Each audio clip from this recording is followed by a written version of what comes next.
하나님께서 그 성화되어가는 아브라함에게 복의 복을 더하신다고. 이제 오늘 좀 이따 살펴보겠지만 오늘 본문에도 또 등장합니다. 아브라함이 어떻게 성화가 되어가는지, 그리고 아브라함이 또 비슷한 상황에서 어떤 선택을 하는지. 하나님께서, 아브라함이 오늘 본문에 보면, 어제 전 본문을 한번 보면, 14장에 보면, 전쟁이 납니다. 그돌라오멜 왕 연합군과 소돔 지역의 소돔 왕 연합군을 싸워가지고, 누가 이겨요? 그돌라오멜 왕이 이겨요. 그러니까 소돔 지역에 있는 사람들을 다 잡아가지고 갑니다. 그러니까, 이 아브라함이 어떻게 해요? 조카 롯도 잡혀가니까, 아브라함이 어떻게 합니까? 자기의 수하 318명을 데리고 가죠. 가가지고 다 뺏어옵니다. 다 뺏어와가지고 그러니까 뭐 사람도 찾아오고 재물도 다 찾아와요. 그렇게 전쟁에서 승리하고 돌아오니까 아브라함을 맞으러 나온 사람이 있었죠. 누구였습니까? 네, 멜기세덱이 하나님의 제사장이었어요. 그러니까 아브라함이 몇 퍼센트를 줘요? 멜기세덱에게 10분의 1을 11조를 내는 거예요. 네, 줬어요. 자, 그 다음에 이제 아브라함이 아주 특이한 일을 하는데요. 지금 자기가 전쟁에서 승리하고 돌아왔으니까 전리품이 다 누구 거예요? 아브라함 거죠. 아브라함이 가져도 된다고요. 그 소돔 왕이 뭐라고 그러냐면, 창세기 14장 저기 한번 볼까요? 21절부터 21절. 소돔 왕이 뭐라고 그래요? 시작. 소돔 왕이 아브라함에게 이르되 사람은 내게 보내고 내 백성이니까 물품은 네가 가지라. 당연하죠. 네가 전쟁에서 승리했으니까 네가 가지라 그랬단 말이에요. 근데 아브라함이 그 다음에 뭐라고 그래요? 이게 얼마나 많겠어요. 지금 전쟁에서 물품을 보석이라는 보석은 다 가져갔을 거 아니에요. 그러면 그 일대 지역, 소알 지역, 소돔 지역, 그 일대 지역에 있는 전체 부자들의 돈은 다 가져간 거 아니에요. 그러니까 얼마나 지금 이게 재물이 많은지 알겠어요? 근데 그걸 누가 찾았어요? 자기가 찾았어요. 그것도 자기가 목숨 걸고 전쟁에 승리해서 가져왔어요. 자기가 가져도 돼야 안 돼요? 되지요. 근데 아브라함이 뭐라고 그래요? 그 다음에 뭐라고 하는지 볼까요? 22절 시작. 아브라함이 소돔 왕에게 이르되 천지의 주제시오 지극히 높으신 하나님 여호와께 내가 손을 들어 맹세하노니 23절이요 내 말이 내가 아브라함으로 치부하게 하였다 할까요? 내게 속한 것은 실 한 오락이나 들매끈 한 가닥도 내가 가지지 아니하리라. 아브라함은 소돔 왕 덕분에 부자가 되었다는 말 듣기 싫었습니다. 누구 때문에 부자가 되었다는 말 듣기 싫었어요? 소돔 왕 덕분에 부자가 되었다는 말 듣기 싫었습니다. 아브라함은 오직 하나님으로부터 복받았다는 말 듣고 싶었습니다. 근데 이게 진짜 아브라함이 점차 성화되어 간다는 게 보여지는 증거입니다. 처음에는 안 그랬거든요. 그러니까 점차 성화되어 가는 장면이에요. 특별히 그가 소돔 왕의 재물을 거절했던 건 이유가 있습니다. 소돔 지역은 어떻게 해요? 부패와 부정과 여러 가지 문란과 악함이 있는 도시잖아요. 그러니까 그 지역에서 나오는 재물들이 부정해요, 거룩해요? 부정해요. 자기가 하나님의 사람으로서 그 부정한 재물 자기가 취하고 싶지 않았던 겁니다. 이 소유물 자기가 가져도 돼요. 자기가 전쟁에서 취한 거니까 가져도 되는데 불구하고 어떻게 해요? 거절한다고요. 이 재물이 얼마나 많은 재물인지 알겠어요? 자기가 지금까지 평생 동안 모았던 재물보다 더 많은 재물입니다. 왕들이 가진 재물이니까요. 얼마나 많은 돈인지 상상해 가세요? 여러분이 1년에 얼마를 버는지 모르겠네요. 예를 들어서 1억 버시는 분이 계시다고 치시죠. 1억 버시는 분이 계시는데, 10만 불 버시는 분이 계시다 치시는데, 이분이 이 전쟁에 나가서 벌어온 돈이요, 상상할 수 없는 돈이에요. 10만 불은 비교가 안 되죠. 거의 1조 되는 돈이라고요. 포기할 수 있겠습니까? 아브라함이 하나님 복 줘가지고 부자 된 거 맞아요. 많은 크리스천들이 그렇게 얘기를 한다니까요. 근데 아브라함이 돈에 욕심낸 적 있습니까? 없습니까? 놀랍게도 아브라함은 끊임없이 돈에 욕심을 안 내요. 하나님은요, 계속 채워주시는 거죠. 그러니까 얘가 그 돈에 욕심을 안 내니까 하나님이 깜짝 놀래가지고요, 너 이러면 안 돼 하고 계속 위로해 주시고 다른 걸로 막 복을 주시는 겁니다. 오늘 본문이 그 장면입니다. 아브라함이 그거를 포기한 겁니다. 그러니까 하나님만 나의 복이라는 거예요. 내가 이 부정한 돈 받기 싫다는 거예요. 하나님 이 고백 기뻐하셨을까요? 싫어하셨을까요? 기뻐하셨어요. 오늘 본문 말씀에 똑같이 또 한 번 나옵니다.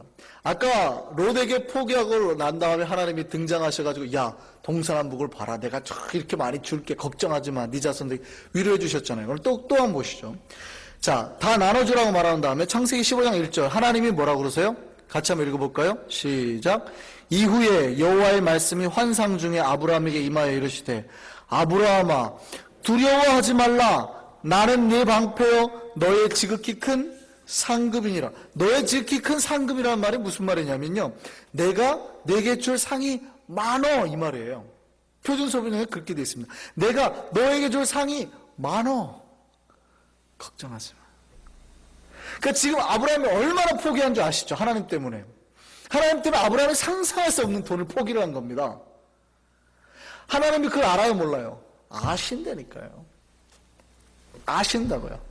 그리고 야 괜찮아, 그래 잘했어, 내가 너에게 줄 복이 더 많아, 걱정하지 마, 이러시는 거예요. 내가 너에게 줄 복이 뭐예요? 그러니까 아브라함이 뭐예요? 아이고 뭐 주셔도 별 소용없어요, 저는 아들도 없고 뭐 이 재물 갖다가 종 엘리에셀이나 줘야죠, 이러고 있다고요. 그러니까 하나님 뭐라 그래요? 똑같습니다. 똑같아. 걱정하지 말라고 15장 창세기 15장 5절 보세요. 뭐라고 그래요? 아브라함을 이끌고 어디를 나가요? 밖으로 나가시는 거예요. 밖으로 나가. 야 이번에는 봐라. 아까 저기는 뭐라고 했어요? 롯하고 난 다음에 뭐예요? 땅의 티끌을 보고 이 먼지처럼 네 자손이 많아질 거야 그랬잖아요. 이번에는 어떻게 해요? 하늘 봐, 하늘. 저 하늘에 별 보이니? 저 별의 수만큼 네 자손이 많을 거야. 그게 무슨 말씀이세요? 했는데 그 다음에 뭐예요? 4절 다시 한번 볼까요? 4절 같이 읽겠습니다. 시작. 여호와의 말씀이 그에게 임하여 이르시되, 그 사람이 엘리에셀을 말하는 겁니다. 그 사람이 네 상속자가 아니라 내 몸에서 날 자가 네 상속자가 되리라. 하나님이 아브라함에게 뭘 주시겠다고요? 자손을 주시겠다고요. 아브라함은 다른 복을 포기했어요. 물질의 복을 포기했어요. 아유 하나님 저는 부정한 돈 싫습니다. 하나님 저는 관계가 더 중요합니다. 이게 막 자꾸 포기하는 거예요. 그러니까 하나님 보기에 이게 지금 안타까운지는 하나님도 알아요. 그러니까 되게 잘했어 이런다고요. 그러니까 아브라함이 기도하지도 안 하고 바라지도 않았던 놀라운 복으로 채워주시더라는 거예요. 자기 평생의 소원이었던 거죠. 이때까지 자식이 없었으니까.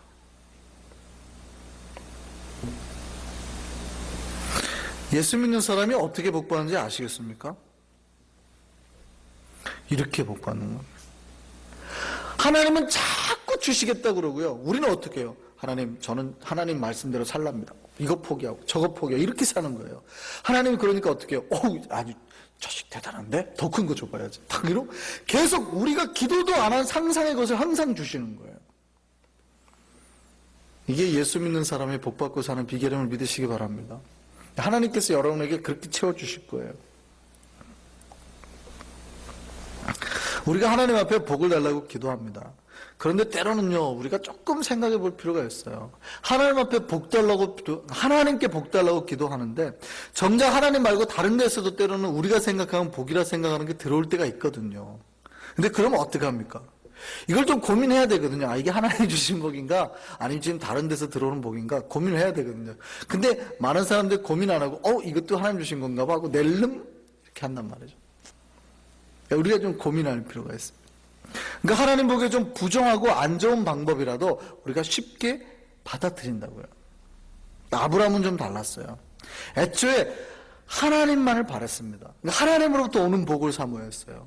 그러니까 문제가 좀 있다는 건 애초에 잘라버린 거예요. 그랬더니 어떻게 해요? 하나님이 최고의 복으로 갚아주시더라는 얘기죠. 아브라함이 점차 어떻게 돼가고 있는 것 같아요? 변화되어 가고 있는 것 같죠? 예, 잘 훈련되어 가고 있는 것 같습니다. 지금 어려운 고비를 몇 번 지만 넘어가는 거예요. 점차 하나님의 복을 누리고 살 자로 바뀌어 가고 있는 겁니다.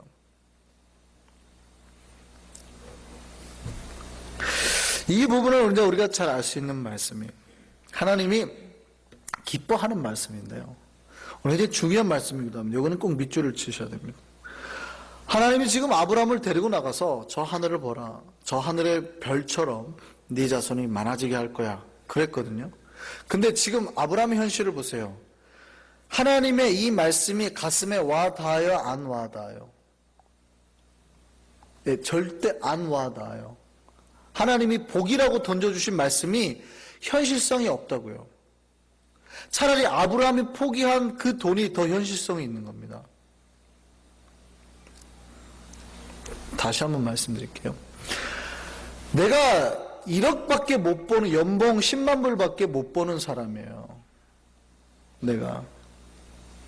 근데 1000만 불을 놔버렸다고요. 그럼 차라리 1000만 불 포기하지 않고 내가 1000만 불을 포기했더니 하나님이 얼마로 갚아주셔야 돼요?